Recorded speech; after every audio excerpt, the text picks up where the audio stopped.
Di titik ini Ustadz, saya khawatir banyak orang merasakan hal yang sama seperti yang saya rasakan.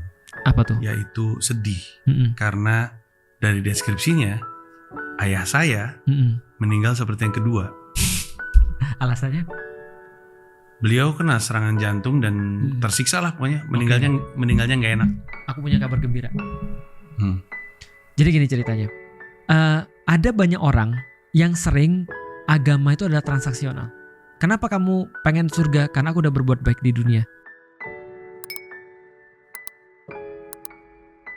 Kenapa kamu boleh minta kepada Allah? Karena aku sudah ibadah gini-gini. Sebenarnya di satu titik transaksional ini menjadi tidak ada masalah. Tapi menjadi masalah ketika itu jadi sebuah tujuan di dalam hidup. Artinya kita nggak akan berbuat sesuatu kalau tidak ada janji sesuatu. Yeah. Apa yang membuat transaksional ini jalan? Fisikal. Orang menjadikan fisikal sebagai tanda. Contoh misalnya kayak gini ya. Antum pernah ketemu dengan orang-orang yang ini deh, ketika kita bilang, aku bilang motorku hilang, orang bilang, Ustadz kali pas beli nggak pakai bismillah. Gitu kan. Jadi seolah-olah harus ada transaksional yang terjadi di situ dan sesuatu bersifat fisik.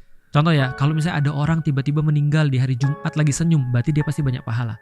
Kalau ada orang sakit jantung terus kemudian merasa kesakitan atau kelelep itu lebih sakit daripada sakit jantung.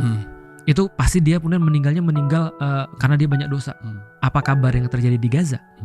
Meninggalnya aku yakin secara fisikal lebih parah daripada bapak gitu kan ya. Tapi apakah kita bisa menjudge bahwasanya itu adalah mati su'ul khotimah? Jawabannya tidak.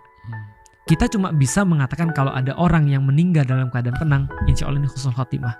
Tapi kalau ada orang yang meninggal dalam keadaan sulit, kita bisa katakan bahwasanya alhamdulillah bisa jadi dia punya kesalahan-kesalahan ketika di dunia dan semuanya sudah dienolkan oleh Allah dengan kesakitan. Jadi semuanya jadi baik kan. Tapi yang sudah pasti adalah kita nggak tahu nih kita matinya seperti apa. Tapi yang jelas bekal itu harus ada. Dan termasuk salah satu bekal adalah anak yang soleh kan gitu.